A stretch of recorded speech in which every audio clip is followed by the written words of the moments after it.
Europe 1 Soir. 19h, 21h, Pierre de Villeneuve. Bonsoir à mes camarades de la deuxième heure. Bonsoir Ophélie Roch, Bonsoir, Pierre. enseignante et chroniqueuse. Bonsoir Sébastien Ligné. Bonsoir Pierre. Chef du service politique de Valeurs Actuelles. Et bonsoir Jean-Philippe Cartier. Bonsoir Pierre. Merci d'être en direct sur Europe 1. Vous êtes entrepreneur, créateur de l'association Le Pouvoir de l'Action. À 18 ans, vous n'aviez qu'une envie, c'est d'aller de l'avant dans l'entreprise. Un peu plus tard, vous créez votre groupe H8 Invest. Beaucoup de choses, dont la partie visible sont les hôtels et les restaurants, dont un merveilleux hôtel, on m'a dit, du côté de Mougins, je crois savoir, dernièrement. Vous avez, depuis 2017, soutenu un président disruptif, différent, qui venait pas de la classe politique, passé par la banque d'affaires. Aujourd'hui, vous, le patriote, vous dites: pour la première fois de ma vie, alors que j'ai été patriote, je suis créateur d'emplois, je suis créateur de richesse en France. Vous, Jean-Philippe Cartier, vous songez à partir ? Alors moi, Jean-Philippe Cartier, je parle déjà en tant que citoyen, avant de parler en tant qu'entrepreneur. Et force est de constater que la promesse n'a pas été vraiment délivrée sur les dernières années et qu'on commence à se poser un certain nombre de questions. Vous faites partie des déçus du macronisme ? Oui, je fais partie des grands déçus du macronisme. Je pense qu'on a été nombreux à y croire, très nombreux à y croire. On a cru à un élan disruptif dont la France avait besoin et on a été déçus comme jamais par un gouvernement qui ne fait que d'aller de mauvaise décision en mauvaise décision. Et donc moi, la première fois, j'ai 50 ans aujourd'hui, donc vous racontiez de manière... Vous les avez eus en mai. Je les ai eus oui, je ne les fais pas. Merci Pierre. Mais pas dit ça. Très bien. Je précise que de 18 ans à 50 ans, il s'est passé 30 ans. J'ai monté en France une quarantaine d'entreprises, fait travailler à peu près 700 ou 800 personnes aujourd'hui. Pour la première fois, après avoir chahuté mes amis qui partaient vivre ailleurs, en Angleterre, alors maintenant... C'est vrai qu'à chaque fois, vous poussiez des coups de gueule. Et à chaque fois, je disais qu'il fallait rester francophone. Vous parliez du Macandie à Mougins, j'ai créé aussi le Flaubert, ou le Mont Blanc, le Flaubert à Trouville, le Mont Blanc à Chamonix, et investi dans une granderie que j'ai sauvée de la faillite, et une trentaine d'investissements de ce type, à hauteur de plusieurs millions d'euros, en partant autodidacte. Là, on ne peut plus. Enfin, c'est devenu... C'est devenu une vraie question et ma question aujourd'hui, c'est je me bats ou je me barre. Donc il est impératif que les gens qui créent, qui travaillent, qui emploient, parlent ensemble, dialoguent et surtout, comme l'a dit Nicolas Dufourcq, montent sur le tonneau pour se faire entendre parce qu'on est un peu dans un monde de fous. Et comme j'aime à le répéter, on est dans le pays où on paye le plus de taxes. Sur ce point, j'ai pas vraiment d'état d'âme si tout fonctionnait bien, et sans rentrer dans des sujets plus personnels, ayant vécu le départ de ma maman dans des conditions dramatiques à l'hôpital public en l'espace de 2 heures, je ne vais pas le raconter là, il me faudrait 2h30 pour vous raconter l'anecdote qui n'en est pas une drôle.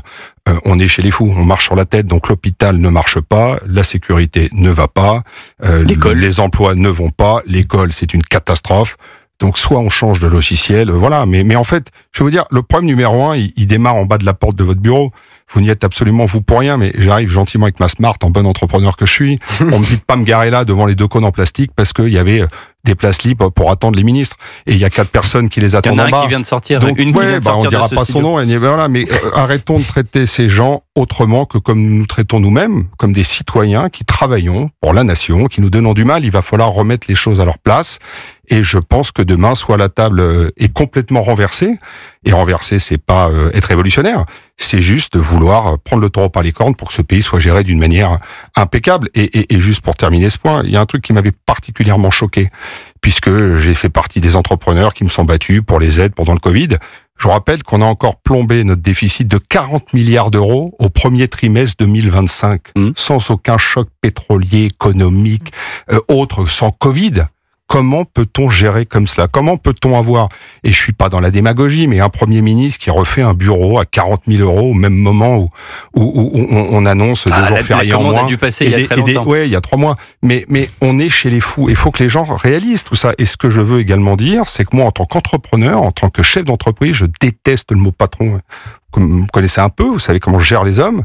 Je pense qu'il faut que tout le monde se réunisse, tout le monde fonctionne de la même manière. Tous les gens, vous autour de la table, ceux qui travaillaient, ceux qui payaient de l'impôt, que fait-on de notre argent ? Ça tombe bien ici. Non mais que fait-on C'est une démocratie et tout le monde pose des questions, dont Sébastien Ligné. Allez-y, Sébastien. Oui, déjà, je tiens à dire que j'ai beaucoup de respect pour votre parcours parce que, en fait, il faut être fou aujourd'hui pour entreprendre en France. Quand on sait, par exemple, que pour un salaire de 3 000 euros net, l'entreprise va payer plus de 5 000 euros de charges. Quand on sait que dès qu'il y a une simple économie à faire, on va chercher du côté des entreprises. Vous vous rappelez de cette contribution hallucinante du budget Barnier, qui considérait que toutes les entreprises qui avaient un chiffre d'affaires supérieur à 3 milliards d'euros, donc tous les fleurons français, allaient devoir payer une contribution à hauteur de 41% de l'impôt sur la société, en plus de l'impôt sur la société déjà existant. Quand on voit que sur ces jours fériés-là, on comprend très rapidement qu'en réalité, ces jours fériés qui ne seront donc pas payés, c'est encore à l'entreprise de payer le coût. Quand on voit le nombre de normes, quand on voit les factures d'électricité qui explosent, quand on voit le droit du salarié qui en France est sacré plus que la Bible, on se dit mais votre question c'est qu'est-ce qu'il fait encore là, c'est ça? Alors déjà, qu'est-ce que vous faites encore là? Et surtout parce que vous avez commencé à parler de choc. Moi, j'ai envie de vous demander concrètement qu'est-ce qu'on peut faire. Si vous aviez une commande de l'avion, qu'est-ce que vous feriez? Je vais vous donner un chiffre encore plus précis, parce que vous l'avez donné. Merci, parce que vous avez anticipé ce que j'allais vous dire. J'ai fait ce calcul précis. Pour qu'un salarié perçoive 39 501 euros, il coûte 95 303 euros. Je pense que c'est clair et net. Je pense que même le salarié qui souhaite plus peut comprendre que l'équation n'est pas la bonne. Nous payons les charges les plus importantes du monde.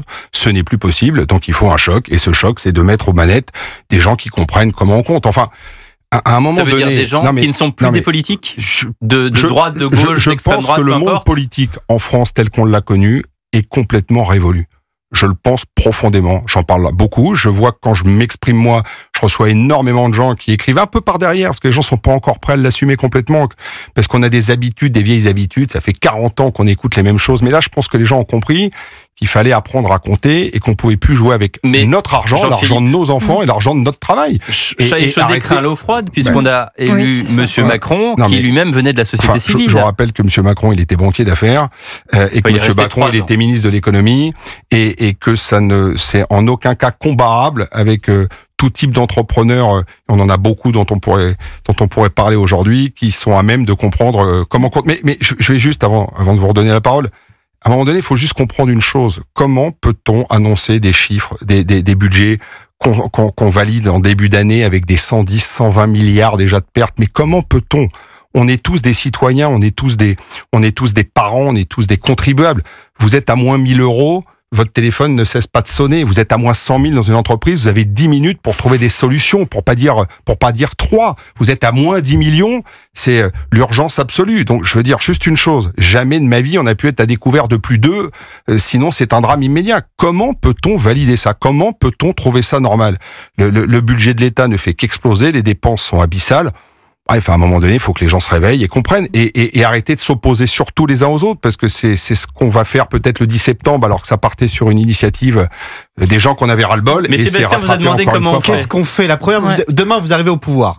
C'est quoi la première mesure économique? Il me faudra un peu plus longtemps, mais je vais vous en donner une.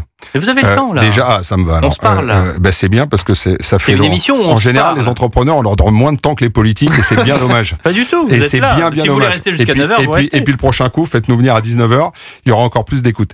Et on sera ravis de venir. Vous gaspillez pas votre temps, là. Non, vous avez raison. Moi, la première chose que je ferais, c'est la chose qui nous pénalise le plus aujourd'hui, c'est les arrêts de travail, c'est le chômage, c'est les 3,5 millions de gens qui cherchent encore à travailler. Et je pense que déjà, il faudrait réduire drastiquement la durée du chômage pour les moins de 30 ans qui ont 2 bras et 2 jambes. Voilà, je pense que c'est quelque chose qui me paraît important. On ne peut plus laisser des gens, je le vis notamment dans le secteur de l'hôtellerie, où des gens travaillent 6 mois, partent à Phuket ou ailleurs avec 2200 euros par mois et reviennent 6 mois après, tout bronzé, génial, je peux reprendre chez vous, monsieur Cartier, c'est formidable. C'est notre argent, c'est celui de vos enfants. Donc déjà, vous me demandez une mesure. Je voulais dire un mois, je serais prêt à dire 60 jours, mais à un moment donné, moins de 30 ans, 2 bras, 2 jambes, un certificat médical en parfaite santé, vous avez 2 mois pour trouver un travail. Pas un mois de plus. Ça me paraît déjà une mesure intelligente qui remettrait les gens au travail. Il faut remettre les gens au travail, mais je vais vous dire autre chose. Il faut aussi que les gens qui nous gouvernent nous inspirent. Le problème, c'est qu'entre les fauteuils de 34 000 euros de Gérard Larcher et les dépenses de bureau et les dépenses somptuaires de dîner qui ne servent plus à rien dans le monde dans lequel on vit, et quand on voit la pauvreté, on a créé 10 millions de pauvres en France. Vous croyez que moi, en tant qu'entrepreneur, je le vis pas tous les jours avec mes collaborateurs? Il n'y a pas une personne qui n'a pas un problème de pouvoir d'achat aujourd'hui. Pas une personne. Aujourd'hui, ce que les gens vous disent, je vais vous le dire.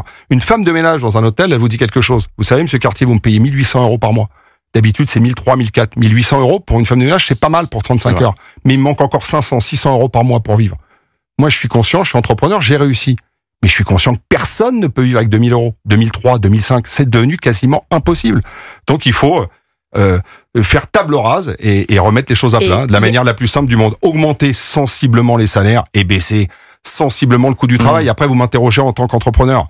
Après, il y a plein d'autres sujets qui sont liés à ça. Il y a la sécurité. On pourrait écrire un livre là-dessus. Si je vous raconte le nombre de gens qui se sont fait homejacker, que je connais dans les maisons et autres, vous racontiez à peine arrivé déjà le coiffeur attaqué, le boulanger ou autre. Pour 2 baguettes de pain. On en est là aujourd'hui. Donc aujourd'hui, il y a la sécurité ne marche pas, la santé, je suis mieux placé que tout le monde pour vous raconter ce qui m'est arrivé, pour dire que c'est une catastrophe. Sur l'école, Ophélie Roch est enseignante, donc elle a une question à vous poser. Oui, d'ailleurs pas sur l'école, c'était une question un petit peu plus large. Je me posais une question, est-ce qu'il y a personne dans la classe politique française actuelle qui vous inspire? Première question. Et la deuxième, comme ça, après vous pourrez répondre à la suite. Est-ce que vous avez le sentiment que dans d'autres pays, la classe politique a été balayée justement par des entrepreneurs? Est-ce que vous avez des exemples concrets? Écoutez, je vais vous répondre déjà au premier point. Votre première question, rappelez-moi, pardon, Sophie, c'était... Elle s'appelle Ophélie. C'est pas grave, vous inquiétez pas, Pierre. Non, pardon, j'étais sur le deuxième. Les politiques. Il n'y a personne dans la classe politique actuelle. Est-ce que vous avez un espoir ou est-ce que vous n'osez même plus avoir un espoir envers qui que ce soit? Je pense que on a tenté beaucoup de choses quand même, non? Je crois. Enfin, on a essayé beaucoup de choses. On est passé par tous les partis. On a cru en beaucoup de choses. Le RN n'a pas encore été aux affaires. Je pense en tous les cas que le modèle politique doit foncièrement changer, doit rendre des comptes. On doit avoir un État exemplaire. Nous sommes exemplaires. On est contrôlé fiscalement tous les 3 ans. On contrôle nos charges, notre situation personnelle en permanence. L'État connaît parfaitement nos revenus, nos déclarations. J'ai un pauvre collaborateur qui a touché des BSPCE pour 30 000 euros. Les quoi? Il a oublié. C'est quoi les BSPCE? C'est un petit peu plus de sous quand on a bien travaillé et fait ses objectifs. À 15 jours près d'une déclaration, bam, il reçoit un courrier des impôts. Ils sont au courant de tout. Donc pourquoi on n'a pas un État qui nous doit une exemplarité absolue? Je pense qu'aucun de nos politiques, mais de par le système actuel, ils sont totalement déconnectés. Et j'en ai croisé certains. Oui, en Suisse. Et croyez-moi, en Suisse, on vous explique où est allé l'impôt. Vous recevez une lettre une fois par an en disant voilà, votre impôt est allé pour ça, pour les routes, pour les hôpitaux. On a fait ça, on a fait ça. Encore une fois, il suffit de vivre l'hôpital public, il suffit de vivre un certain nombre de choses pour comprendre qu'aujourd'hui tout est délabré. Enfin, il n'y a pas besoin de faire bac+12 ou faire Saint-Cyr l'école pour le comprendre. Alors peut-être que si vous êtes ministre ou président, vous êtes reçu au 9e étage du grand building de l'hôpital, mais dans la vraie vie, c'est pas comme ça que ça se passe. Et il suffit que ça vous arrive une fois pour le comprendre. Donc je pense, moi personnellement, que c'est peut-être un mix politique, entrepreneuriat, un mix société civile. Ça a déjà été fait, ça. En l'occurrence, en France. Oui. Vous avez quoi? Vous allez me dire Emmanuel Macron? Bah oui. Mais encore une fois, si vous considérez qu'un banquier d'affaires est un entrepreneur, vous me l'apprenez, parce que j'ai bossé avec beaucoup de banquiers d'affaires, je les considère pas 15 secondes. Je ne sais pas si un entrepreneur sait gérer. Francis Maire a été ministre de l'économie, il venait de la société civile. Ce que je sais, c'est que le système actuel ne peut plus fonctionner comme cela. Alors on peut, si vous le voulez, 3500 et quelques milliards de dettes, 3400 milliards de dettes, continuer comme ça. Moi, je pense que le système a dit son dernier mot et je pense qu'il faut absolument qu'il se modifie, qu'il se corrige le plus vite possible. Continuez avec vous, puisque vous avez besoin de temps, ça tombe bien, on vous en donne. Mais dans un instant... Europe 1 Soir. 19h, 21h, Pierre de Villeneuve. Toujours avec Sébastien Ligné de Valeurs Actuelles, avec Ophélie Roch, avec Jean-Philippe Cartier du H8 Invest. C'est son groupe, les hôtels, les restaurants, mais aussi beaucoup d'autres choses. Créateur d'emplois, créateur de richesses pour la France. La décision n'est pas encore prise, Jean-Philippe Cartier, de partir de France. Mais pour ceux qui ont déjà pris cette décision, le coup de gueule ce matin sur Europe 1 de Gabriel Cluzel qui appelle au patriotisme.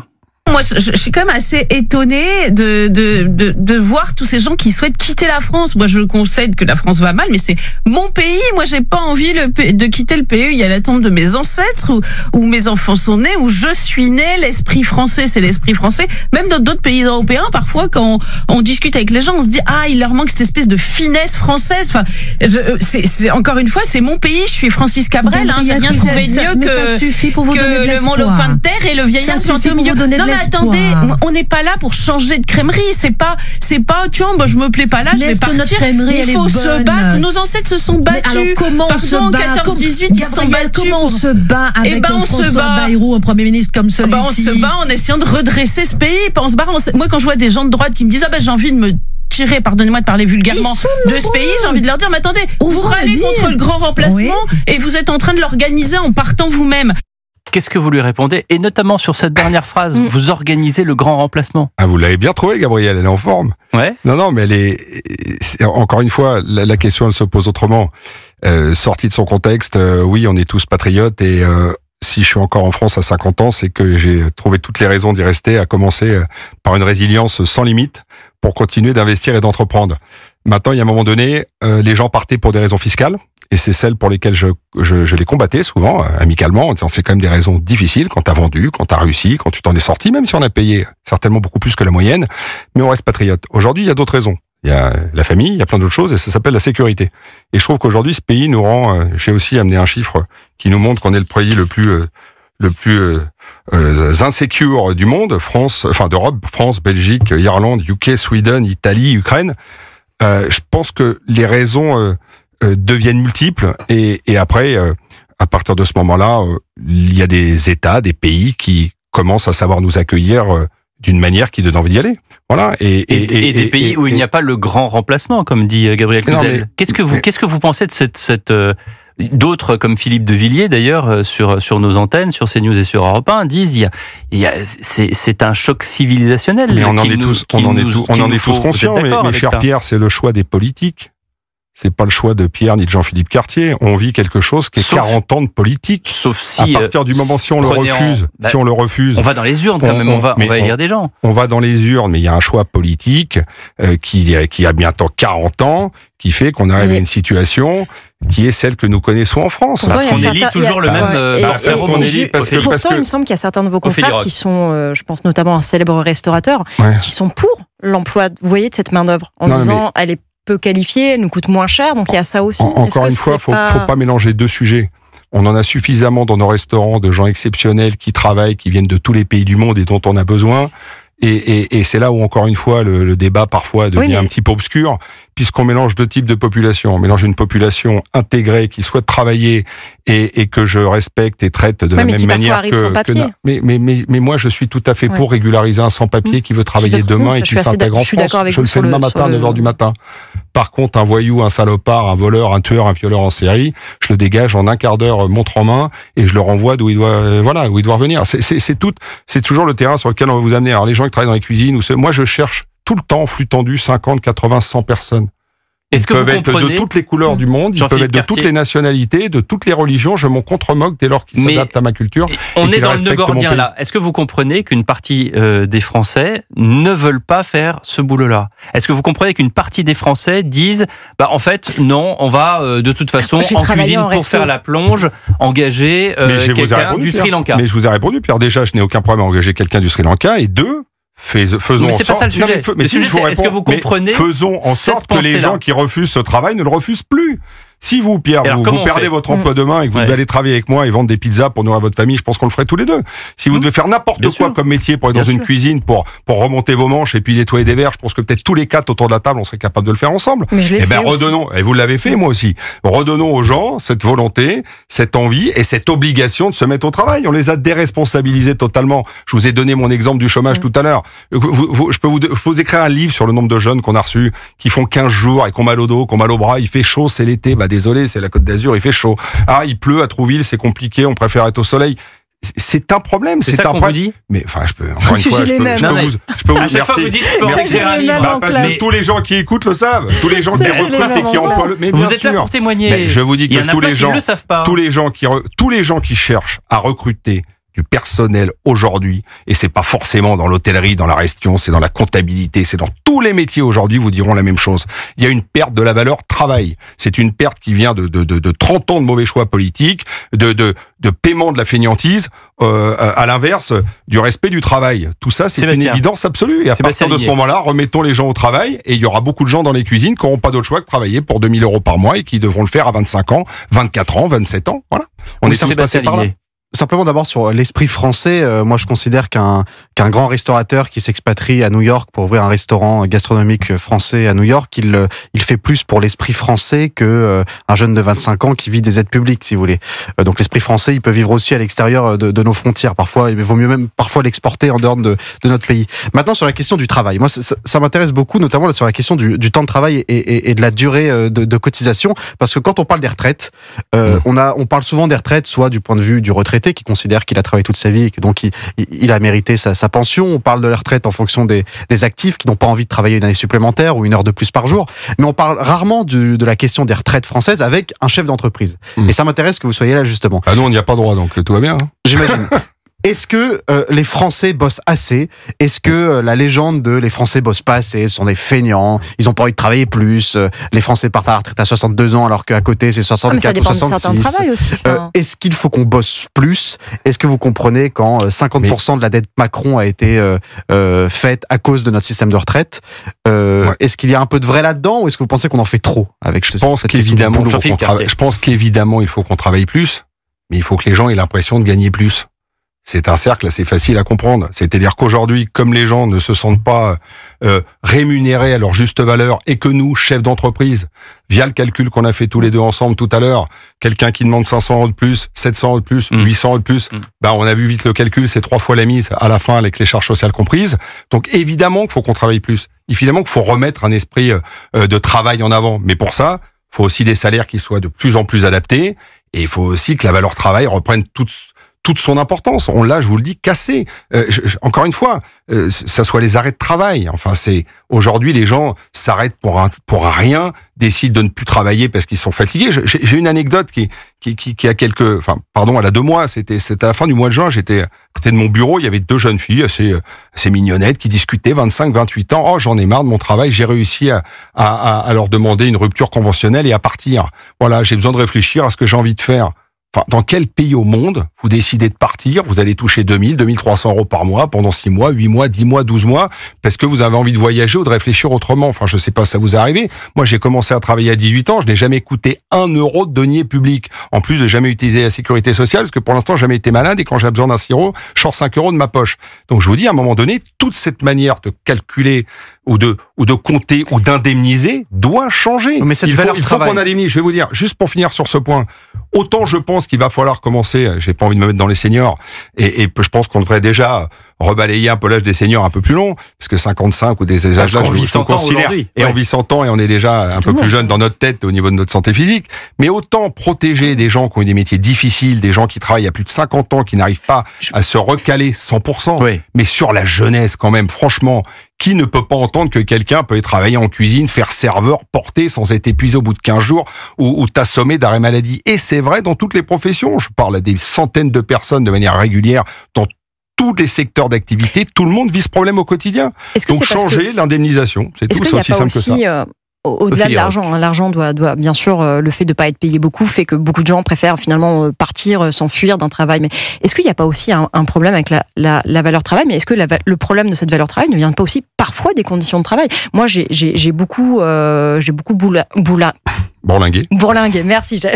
Je n'arrivais pas à le prononcer. C'est la prof qui parle. On le connaît celui-là. Oui, mais bon. Il était dur aussi celui-là. Donc j'ai pas mal bourlingué dans les métiers quand j'étais toute jeune, quoi, à la sortie des études, parce que justement je voulais pas être à charge pour ma mère, donc j'ai fait tout type de petits boulots. Mais je veux dire, parfois, mais vous êtes, enfin, je suis désolée, mais vous avez aussi parfois des patrons qui sont odieux. Et moi, je suis toujours restée, j'ai toujours pris n'importe quel travail, j'ai même nettoyé les chiottes. Hein, vous voyez, il y a pas de. Moi, je prenais tout. Ce que je voulais, c'était pas être à charge. Mais ce que je veux dire, oui, mais c'était vrai en même temps. Mais ce que je veux dire, c'est que malgré ça, parfois. C'est compliqué aussi de venir quand vous n'êtes pas payé, mais ça à la limite c'est pas la faute des patrons, ça je l'entends. Mais parfois il y en a aussi qui prennent mal les jeunes aussi. Non mais c'est compliqué. C'est certainement vrai, mais c'est pas le débat gentil patron, méchant patron, puisqu'encore une fois. C'est pas un débat, ça peut être une clé d'explication. C'est une clé d'explication. Moi je vais vous dire quelque chose. Encore une fois, c'est mon analyse et ce que je vois de manière de manière quotidienne. Aujourd'hui les gens n'ont plus envie de travailler comme avant. Oui, qu'il doit peut-être des efforts à faire sur un certain type de patron. Je pense qu'à 25 ans, vous parlez d'un âge, je pense, vous avez l'air encore très jeune, mais d'un âge où vous avez travaillé il y a une dizaine d'années, je pense qu'à 23 ans, à 22 ans, à 21 ans, à 25 ans, on est encore capable de prendre 2-3 coups parce que le patron est peut-être un peu désagréable, a peut-être envie de parler un peu rustrement. Je ne sais pas si ça se dit comme ça, mais je veux juste, c'est une caricature. Moi, je le vois comme une caricature. Moi, ce que je vous raconte d'expérience, c'est qu'aujourd'hui, les gens n'ont plus la même motivation qu'avant. Les gens se démoralisent ou se démotivent très vite. Mais est-ce que c'est pas la valeur travail ou parce que peut-être que la société n'a plus envie de ça? Mais en fait, vous savez, pardon, je vais pas vous raconter mon voyage, mais j'étais au Pérou. Pardon, c'est pas la France, c'est pas l'Europe, et c'est certainement pas la même vie. Mais les gens vous disent qu'on ne travaille pas, on ne mange pas. Moi, j'ai voulu réussir et gagner ma vie parce que j'avais peur de cela, en fait. Ça choque qui, cette phrase aussi, en France, en fait? C'est quelque chose faut donc que tout se passe bien tous les jours, faut donc qu'on mette un petit tapis avant d'arriver au bureau, faut qu'on vous lave les mains, faut qu'on vous brosse les dents, enfin... À un moment donné, la jeunesse doit se faire, les gens doivent travailler, et on s'est tous construits avec des bons souvenirs, des moins bons, des souvenirs qui vous font rigoler dans des endroits où vous avez dû travailler en disant celui-là c'est un personnage. Alors, et puis avec d'autres rencontres qui vous ont donné envie de travailler ici. Aujourd'hui, vous êtes à Europe 1 en train de travailler. Une dernière chose, formidable. Avant de se quitter, Jean-Philippe Cartier, qu'est-ce que c'est le pouvoir de l'action? Qu'est-ce que c'est que ce concept? Le pouvoir de l'action, c'est une idée assez simple, c'est l'idée de fédérer tout un certain nombre d'individus, évidemment hommes, femmes, pas du tout forcément entrepreneurs, autour d'une association qui va voir le jour prochainement et qui a une vocation, c'est d'influencer, de peser, de jouer. Toutes les personnes pour lesquelles la valeur travail représente encore quelque chose et qui n'en peuvent plus de cette situation, pour essayer de pousser sur ce qui va se passer dans les 18 prochains mois avant de prendre cette fameuse décision que je vous ai exprimée, je me bats ou je me barre. Donc essayer de faire bouger les lignes en essayant humblement de proposer une dizaine de mesures qui paraissent efficaces, pas forcément économiques, et logiques, puisqu'encore une fois, je pense qu'on aura beaucoup de mal à faire pire que les dépenses publiques actuelles. J'ai une dernière question. Est-ce que vous serez dans la rue le 10 septembre? Non, absolument pas. Non. Absolument je suis pas d'une nature à aller dans la rue, moi. Mais la question, c'est est-ce que vous interdisez à ceux qui travaillent chez vous d'aller dans la rue le 10 septembre? Je pense pas que les gens qui travaillent chez moi iront dans la rue le 10 septembre, mais je n'interdis personne d'aller dans la rue. Non, mais évidemment qu'ils oseront, mais... Attention, chien méchant. Non, pas vraiment, c'est juste, je sais pas, ça va servir à quelque chose. Parce que je sais pas, comme vous disiez, je sais pas, de faire table rase, vous voyez, donc c'est peut-être déjà ça, faire table rase, c'est aller dans la rue? Non? Ouais, peut-être, je sais pas, j'ai pas un aspect révolutionnaire à ce point. Je pense que ça se gagne dans les urnes et je pense que les Français doivent à un moment donné comprendre que les choses doivent changer d'une manière ou d'une autre. Ça peut pas se gagner dans les urnes puisque les hommes politiques c'est toujours les mêmes. Peut-être que ça va changer, peut-être qu'il y aura des nouveaux hommes politiques, peut-être qu'il y aura des nouveaux entrants, Ophélie, allez savoir. Merci Jean-Philippe Cartier. Merci beaucoup Pierre, merci à vous tous.